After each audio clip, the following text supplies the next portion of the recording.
Class 7th chapter 5th में तुम्हारा रेखा एवं कोण है, यानी कि ज्योमेट्री शुरू हो रही है, रेखा गणित शुरू हो गई है। ठीक है, तो रेखा गणित रेखाओं से शुरू होती है। और रेखा जो कहाँ से शुरू होती है, देखो रेखा शुरू होती है एक बिंदु से। बिंदु है ना, एक पॉइंट बिल्कुल छोटा है जिसका कि कोई मोटाई नहीं, लंबाई नहीं, चौड़ाई नहीं, ऐसा होता है। लेकिन फिर भी जो हम पेन से बनाते हैं उसमें लंबाई चौड़ाई थोड़ी होती है, लेकिन उसकी एक ये इसकी परिभाषा है कि उसकी कोई लंबाई चौड़ाई नहीं होती। ठीक है, तो ये एक बिंदु से शुरू होती है रेखा और उसी रेखा से बनते हैं कोण। ठीक है, तो सबसे पहले इसमें रेखा खंड, खंड का मतलब होता है टुकड़ा। बहुत से बिंदुओं से मिलने से बनी रेखा। ठीक है, और उसका अगर एक टुकड़ा है तो उसको हम कहते हैं रेखा खंड। खंड माने ही टुकड़ा होता है। देखो छोटे छोटे बिंदुओं से मिलकर ये लाइन बन गई है, ये लाइन बन गई है। ठीक है, ये एक रेखा का एक टुकड़ा है, ये बिंदु से मिल मिल करके बनी और इसको हम रेखा खंड कहते हैं। ये रेखा खंड जो है वो बड़ा भी हो सकता है, छोटा भी हो सकता है। ठीक है, इसमें दोनों ओर ऐसे पॉइंट दिखाई देंगे। ठीक है, ये हो गया रेखा खंड। अब रेखा खंड के बाद आती है रेखा। रेखा खंड को दोनों ओर अगर बढ़ाया जाए तो इस तरह से प्राप्त आकृति को रेखा कहते हैं। जैसे एक रेखा खींची हमने, ये लाइन खींची हमने, ये रेखा खंड है। ठीक है, अब हर जगह पॉइंट तो बनाते नहीं रहेंगे ऐसे ऐसे करके, तो सीधी एक रेखा खींच दी मैंने। तो ये मान लो ए पॉइंट है और ये बी पॉइंट है, तो ए से बी पॉइंट को मिलाने पर बना एक रेखा खंड, इसको रेखा खंड कहेंगे। ठीक है, और इस रेखा को अगर हम ए से एक ओर को और बी से भी एक ओर को बढ़ा दें इसको, और चाहे तो जितनी मर्जी इतनी लंबाई उधर को और इधर को, दोनों साइड को, यहां से इधर यहां से इधर कितनी भी दूरी करी जा सकती है, इसको हम कहते हैं रेखा।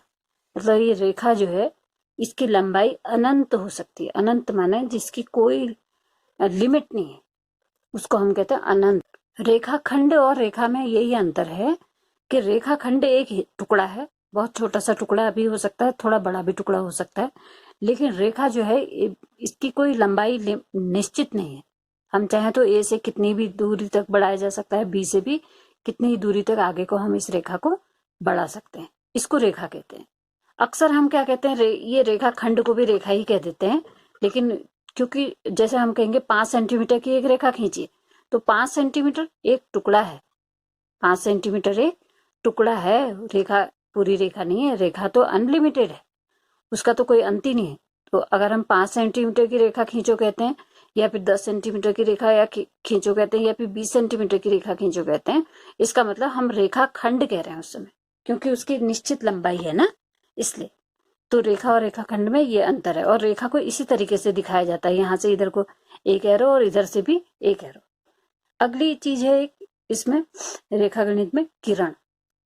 किरण क्या है, एक बिंदु से निकलने वाली या एक बिंदु पर अंत प्राप्त करने वाली आकृति जिसे सिर्फ एक ओर ही विस्तार दिया जा सकता है, उसे कहते हैं किरण। जैसे कि हम एक लाइन खींचेंगे, ये लाइन खींच रहे हैं हम, तो हम इसको एक ही साइड को बढ़ता हुआ दिखाएंगे, यानी कि दूसरी साइड उसका अंत बिंदु है या स्टार्टिंग पॉइंट है, कह देंगे स्टार्टिंग बिंदु है।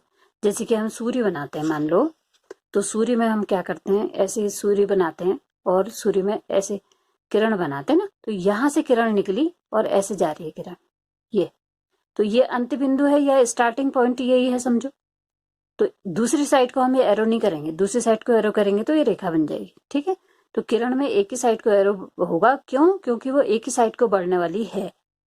तो ये किरण है। तो रेखा और किरण में क्या अंतर है दिखाई दे रहा, कि रेखा जो है वो दोनों ओर को विस्तार ले सकती है, वो दोनों ओर को बढ़ाई जा सकती है, लेकिन किरण जो है क्योंकि एक ही जगह से निकलती है तो एक ही जगह को, एक ही साइड को बढ़ेगी। यहाँ को कैसे बढ़ेगी, क्योंकि यहाँ से तो निकल रही है ना वो, तो एक ओर को विस्तार दिया जाता है। और रेखाखंड में दोनों ओर एरो लगाए जाते हैं, किरण में एक ही ओर को एरो लगाया जाता है जहां को वो जा रही है। ठीक है, फिर आता है कोण।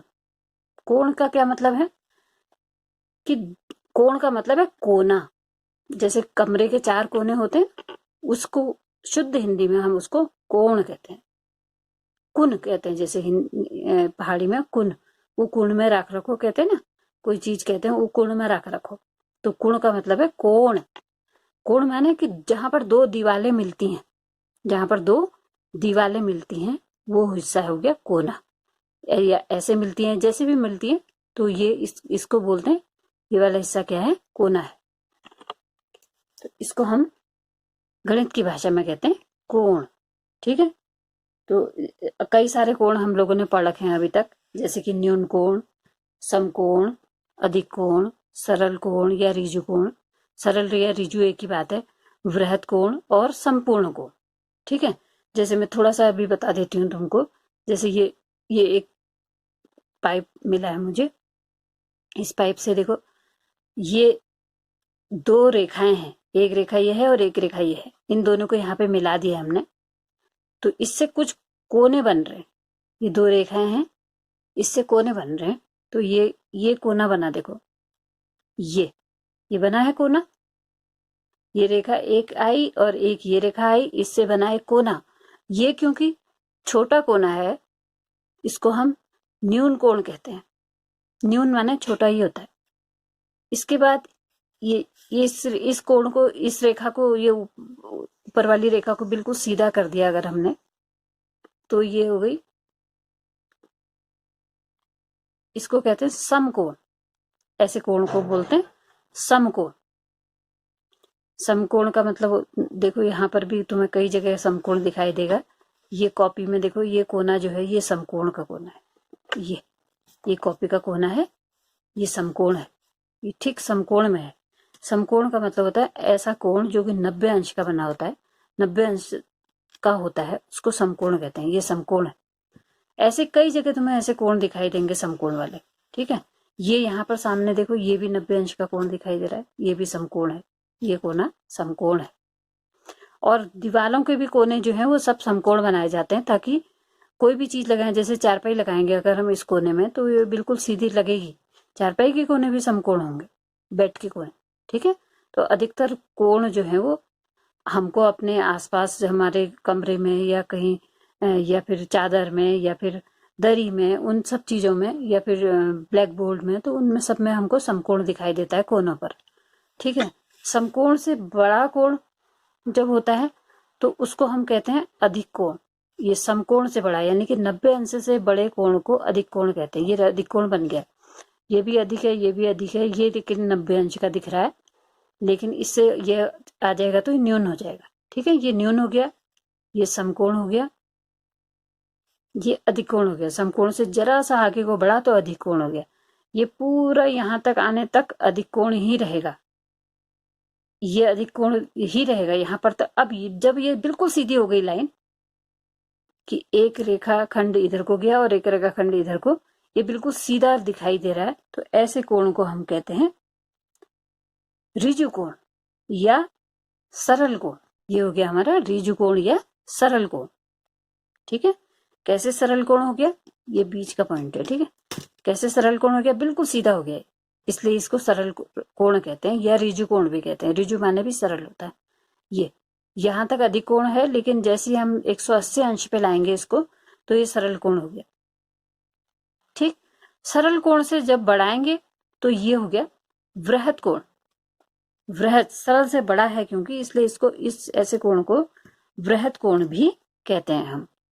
तो ये जो कोण है, इसको अगर हम ऐसे देखें तो यहां से ये जो, यहां से यहां तक जो आया, इस कोण को वृहत कोण कहेंगे। वृहत कोण ये यहाँ से पूरा 180 से ज्यादा बढ़ हुआ और उसके बाद पूरा 360 अंश ये घूम गया, तो यहाँ तक होने तक, 360 आने तक ये वृहत कोण ही रहेगा। और जब ये पूरी दोनों लाइनें एक के ऊपर एक आ गई, तो ऐसे कोण को, ये क्योंकि पूरी घूम गई है, इसलिए ऐसे कोण को संपूर्ण कोण कहते हैं। ये पूरा घूम गया, पूरा गोल हो गया, एक बिंदु पर के कोण को संपूर्ण कोण कहते हैं। ये संपूर्ण कोण बन गया। ठीक है, क्योंकि ये पूरा गोला घूम गया, पूरा गोला यानी कि 360 अंश घूम गया। ठीक है, तो ये कई तरह के कोण हमने कक्षा 6 में पढ़ रखे हैं। न्यून, फिर सम, फिर अधिक, फिर सरल, फिर वृहत, फिर संपूर्ण। ठीक है, तो ये तरह के कोण ये हम पढ़ चुके हैं, लेकिन इसके आगे को अब हम कक्षा 7 में चले गए हैं, तो थोड़ा सा और बड़ा हो जाएगा हमारा कोर्स। तो ये कैसा क्या आ गया इसमें आगे, पूरक कोण। अब ये पूरक कोण है। अब ये पूरक कोण किसको कहते हैं? देखो, पूरक कोण को इंग्लिश में कहते हैं कॉम्प्लीमेंट्री एंगल। क्या होता है कि जब दो कोणों के मापों का योग 90 अंश होता है तो वो ये दोनों कोण पूरक कोण कहलाते हैं। अब क्या मतलब हुआ कि 90 अंश तो है, लेकिन दो कोण का टोटल है। कैसे? देखो बना के बता रही हूँ तुमको। 90 अंश तो है, देखो इसके भी कोने सब 90 अंश के हैं, ये कोने सब 90 अंश के हैं। तो अगर मैं बिल्कुल ऐसे खड़ी सीधी रेखा खींचती हूँ, ये और ये रेखा तो नीचे से खींची हुई है, तो ये 90 अंश का कोण है। ये तो समकोण है, लेकिन हमने इसको पूरक बनाना है। तो मान लो एक साइड को 60 अंश है और ये 60 अंश है, मान लो, मैंने अभी नापा नहीं है इसको, मान लो ये 60 अंश है, तो दूसरी साइड टोटल करने के लिए ये 30 अंश होना चाहिए, तभी 60 और 30 तभी 90 अंश का कोण आएगा, है ना। तो हम क्या कहेंगे कि 60 अंश का पूरक कोण 30 अंश है और 30 अंश का पूरक कोण 60 अंश है। तो ये दोनों आपस में मिल जाएंगे तो ये 90 अंश हो जाएगा। ठीक है। इसके अलावा भी और भी कई पूरक कोण हो सकते हैं, मतलब टोटल मिला करके उनको 90 अंश ही होना चाहिए। जैसे कि 80 में अगर आप 10 जोड़ दोगे तो भी वो 90 अंश होगा, यानी कि 80 का पूरक 10 होगा। 70 में अगर आप 20 अंश जोड़ दोगे तो भी 90 अंश बनेगा, यानी कि 20 अंश का पूरक कोण 70 अंश होगा और 70 अंश का पूरक कोण होगा 20 अंश। ठीक है। ऐसे ही कोई भी बना सकते हैं। मान लो 65 कर दो, 65 में अगर आप 65 में कितना जोड़ेंगे, 65 में आप कितना जोड़ो कि टोटल मिलाकर के 90 हो जाए।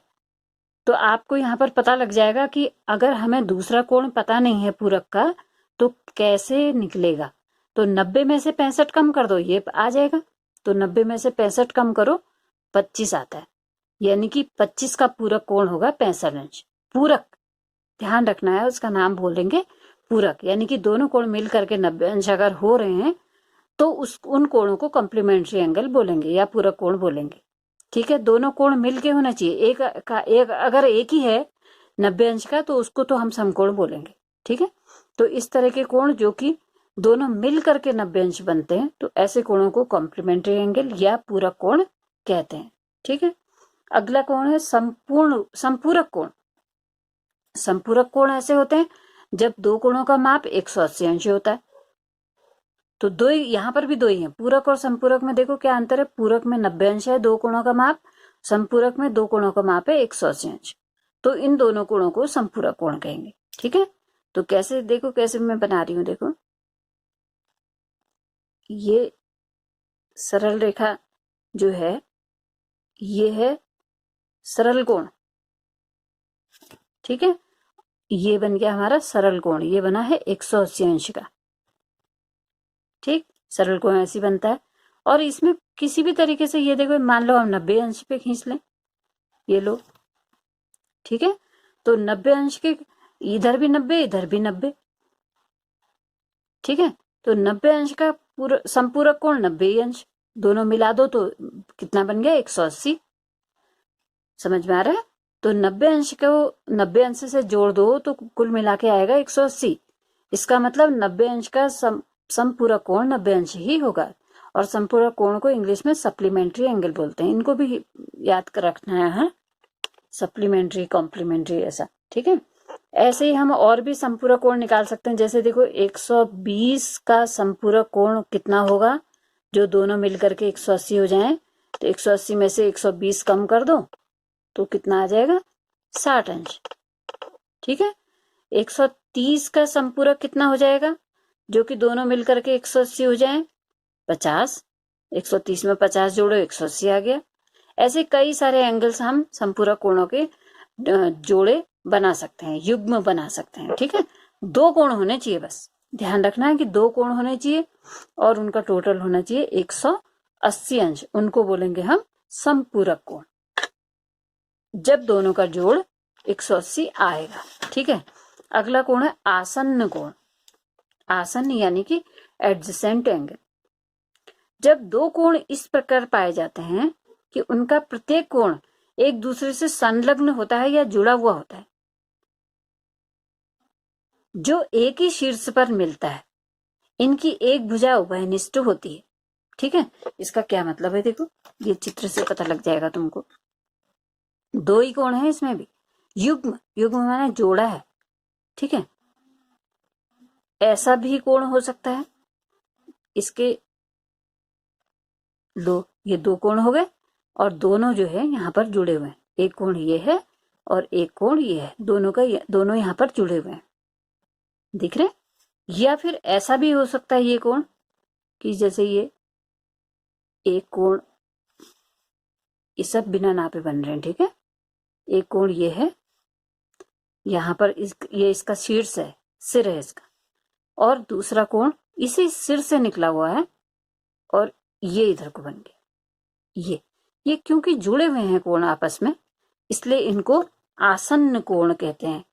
आसन्न कोण, जैसे कि ये है, ये तो एक ही एंगल है, एक ही कोण है, लेकिन अगर इसके बीच में हम एक कुछ लाइन रख दें तो ये देखो, ये संलग्न कोण हो गए, सॉरी आसन्न कोण, सॉरी आसन्न कोण। ठीक है, ये कोण और ये कोण दोनों क्योंकि जुड़े हुए हैं, जैसे कि दो कमरे हैं समझ लो, तो ये दीवार जो है इस कमरे के लिए भी है और यही दीवार इस कमरे के लिए भी है। अगर इस दीवार को हटा दिया जाए तो पूरा कमरा एक ही बन जाएगा, दो कमरे एक बन जाएंगे। ठीक है, तो ये जो है इस लाइन को उभयनिष्ठ लाइन कहते हैं। ये लाइन क्या है? उभयनिष्ठ, यानी कि दोनों के लिए समान है। अगर ये 5 सेंटीमीटर इस कमरे के लिए है तो ये 5 ही सेंटीमीटर इस कमरे के लिए भी होगी। ठीक है, तो एक भुजा उभयनिष्ठ होती है और इनका शीर्ष भी एक ही होता है, इनका सिर भी एक ही होगा। अगर हम मान लो इसको इधर से लाएंगे, इस उभयनिष्ठ भुजा को इधर से लाएंगे, कमरे तो दो ही रहे, लेकिन क्योंकि शीर्ष अलग हो गया तो इनको आसन्न कोण नहीं कहेंगे, ये आसन्न कोण नहीं है। ठीक है, क्योंकि इसका सिर अलग हो गया, तो ऐसे कोण को आसन्न कोण नहीं कहेंगे। आसन्न कोण एक ही जगह सिर मिलना चाहिए इनका, ये ऐसा या ऐसा या ऐसा या ऐसा कैसे भी हो सकता है, लेकिन सिर एक ही जगह रहेगा, इस बात का ध्यान रहना। ठीक है, और एक भुजा उभयनिष्ठ होगी, उभयनिष्ठ माने दोनों के लिए। ठीक, फिर आता है, अब देखो इसमें एक चीज ध्यान रखनी है कि ये जो है ये इसके कोई निश्चित नाप नहीं है कि ये रेखिक कि ये 180 अंश का बन रहा है कि 90 अंश का बन रहा है। ठीक है, ये कितना भी हो सकता है, छोटे कमरे भी हो सकते हैं, बड़े भी कमरे हो सकते हैं, लेकिन बस दोनों जुड़े होने चाहिए और उनके बीच की एक लाइन जो है वो दोनों कमरों के लिए सेम होनी चाहिए। ठीक है, इनको आसन्न कोण कहते हैं। फिर है रैखिक युग्म या लाइनर पेयर। पेयर माने होता है जोड़ा, युग्म का मतलब भी होता है जोड़ा। एक रैखिक युग्म, रैखिक का मतलब ही समझ जाओ कि रेखा है, खाली एक सीधी रेखा बनी, जैसे ये बना हुआ है। ठीक है, एक रैखिक युग्म ऐसे आसन्न कोणों का युग्म होता है, आसन्न भी होते हैं, वो जोड़ा होता है, जिनकी वे भुजाएं जो उभयनिष्ठ नहीं है, विपरीत दिशा में किरणें होती हैं। क्या मतलब हुआ कि रैखिक युग्म है वो, यानी कि एक सीधी रेखा बना रहा है, ये सीधी रेखा बना रहा है, और कह रहे हैं कि उनकी जो दो रैखिक युग्म है, युग्म माने जोड़ा है, पेयर है। ठीक है दो कोण, एक ये कोण हो गया, एक ये कोण हो गया, और ये भुजा जो है ये उभयनिष्ठ हो गई, ये उभयनिष्ठ है। ये अगर हम इतना ही कोण देखें तो ये रेखा है, अगर हम इतना ही कोण देखते हैं तो भी ये रेखा है, यानी कि ये रेखा जो है, ये बीच की रेखा, ये उभयनिष्ठ रेखा है। ये इस कोण के लिए भी हो रही है और ये इस कोण के लिए भी हो रही है, इस कोने के लिए भी और इस कोने के लिए भी, दोनों के लिए ये दीवार है। ठीक है, तो क्या कह रहे हैं, जिनकी वे भुजाएं जो उभयनिष्ठ नहीं है, यानी कि ये दोनों भुजाएं तो उभयनिष्ठ नहीं है ना, ये भुजा उभयनिष्ठ नहीं है, वो विपरीत दिशा में किरणें, यानी कि एक इधर जा रही है, एक इधर जा रही है, विपरीत दिशा में, एक इधर और एक इधर, इसको रैखिक युग्म कहते हैं। वो एक रेखा में बनता है और एक रेखा यानी कि 180 अंश का पूरा कोण बनता है इसमें, ये भी रैखिक युग्म है, क्योंकि सीधी रेखा बना रहा है, दोनों कोण मिल करके एक सीधी रेखा बना रहे हैं, इनको रैखिक युग्म कहेंगे। ठीक है, फिर एक आया क्या, शीर्षाभिमुख कोण। देखो ये भी एक आसन्न कोणों का एक उदाहरण हो सकता है। देखो ये एक तीसरा बीच में से आ रहा है, मेरा देखो मोबाइल ये, रख देगा बाद में मेरे वहां पर। ओहो, ये देख रहे हैं, ये एक रेखा और ये एक रेखा, और बीच में ये जो है ये बिल्कुल शीर्ष से इससे मिला हुआ है, तो ये दो कोण बने हुए हैं, दिख रहे हैं ना। तो ये दो कोण बने हुए हैं और ये बीच की लाइन जो है वो इस कोण के लिए भी है और इस कोण के लिए भी है। तो ये उभयनिष्ठ रेखा है, उभयनिष्ठ भुजा है, जो कि इस कोण के लिए भी आ रही है और इस कोण के लिए भी बिल्कुल समान है। ये न छोटी हुई न बड़ी हुई, जैसी इसके लिए थी वैसी इसके लिए भी। तो ये भी आसन्न कोण है। लेकिन अगर हम इसको बिल्कुल ऐसे सीधा कर देते हैं, ऐसे एक लाइन बना देते हैं, तो उसको ये रैखिक युग्म आ गया। ये 180 अंश का कोण बन गया। अब ये चाहे तो हम इसको इधर को खिसका सकते हैं या इधर खिसका सकते हैं, ठीक है। ये रैखिक युग्म है, समझ में आ गया। अब आया शीर्षाभिमुख कोण। अब शीर्षाभिमुख कोण का क्या मतलब है, देखो यदि दो रेखाएं एक दूसरे को प्रतिच्छेदित करती हैं, यानी कि जैसे एक रेखा मैंने ये बनाई,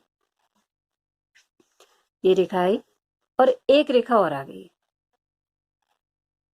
ओह हाथ हिल गया मेरा, ऐसे, ठीक।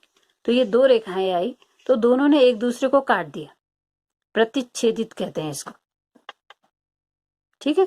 तो इससे कुछ कोने बन गए हैं, देखो ये कोना, ये कोना, ये कोना और ये कोना, ऐसे कोने बन गए।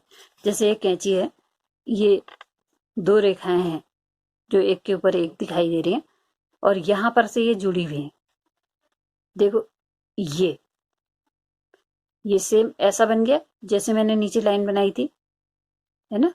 तो इससे कुछ कोने बन रहे हैं, ये कोना और ये कोना, ये कोना और ये कोना। अब देखो मैं इस कोने को कम कर रही हूं, तो देखो क्या होता है, इस कोने को कम कर रही हूं तो कौन सा कोना बढ़ रहा है, कौन सा छोटा हो रहा है, ध्यान देना। हाँ, ये मैंने इस कोने को कम कर दिया तो देखो ये कोना बढ़ गया, और जैसा जैसा ये कोना था वैसा वैसा सेम ये कोना भी बन रहा है, और ये बढ़ा तो ये भी बढ़ा है, ये घटा तो ये भी घटा है। देखो मैं इसको इधर खिसका रही हूँ, ये बढ़ा दिया मैंने तो ये भी बढ़ गया, देखो, और ये घटा है तो ये भी घटा है। तो ये शीर्षाभिमुख कोण होते हैं, मतलब इसके सिर के सामने ये वाला कोण है, इसके सिर के सामने ये वाला कोण है। तो ये सिर के सामने जो कोण होते हैं, अगर हम इनको ऐसे कर दें तो ये धीरे धीरे ये और ये सामने वाला कोण बिल्कुल एक तरीके से छोटे होते हैं, ये और ये सामने वाला कोण बिल्कुल एक तरीके से बड़े होंगे, एक ही तरीके से छोटे और एक तरीके से बड़े होंगे। तो ऐसे कोणों को शीर्षाभिमुख कोण कहते हैं। तो इसके सामने का शीर्षाभिमुख कोण ये है और इसके सामने का शीर्षाभिमुख कोण ये है। मतलब अगर ये 60 है तो ये भी 60 अंश होगा। शीर्षाभिमुख कोण हमेशा बराबर होते हैं, ठीक है, ये समान होते हैं लिखा हुआ है। देखो यदि दो रेखाएं एक दूसरे को प्रतिच्छेदित करती हैं, यदि दो रेखाएं एक दूसरे को प्रतिच्छेदित करती हैं, प्रतिच्छेदित करनी माने काटती हैं, छेद कर दिया दोनों में, तो इस प्रकार बने हुए कोण शीर्षाभिमुख कोण कहलाते हैं और ये समान होते हैं। शीर्षाभिमुख माने सिर के सामने, तो ये 60 है तो ये भी 60 होगा, और ये अगर 120 अंश है तो ये भी 120 अंश होगा, ठीक है। ये 120 क्यों 20 क्यों कह दिया मैंने, देखो ये एक रैखिक युग्म दिखाई दे रहा, तुमको दिख रहा है रैखिक युग्म, क्योंकि पूरी सीधी रेखा बन रही है, यानी कि ये ऋजु कोण या सरल कोण बन रहा है। ऋजु या सरल यानी कि यहां से यहां तक का कोण जो है ये पूरा 180 अंश होगा। ये कक्षा 6 में तुम्हें पढ़ा है कि जो सीधी रेखा में कोण बनता है वो 180 अंश का होता है, ठीक है ना। ये 60 है तो ये 180 में से इस 60 को कम कर दो, 120 आ गया, ठीक है। तो इस तरीके से ये कोण जब हमको पता होंगे तभी हम आगे का अभ्यास कर पाएंगे, ठीक है।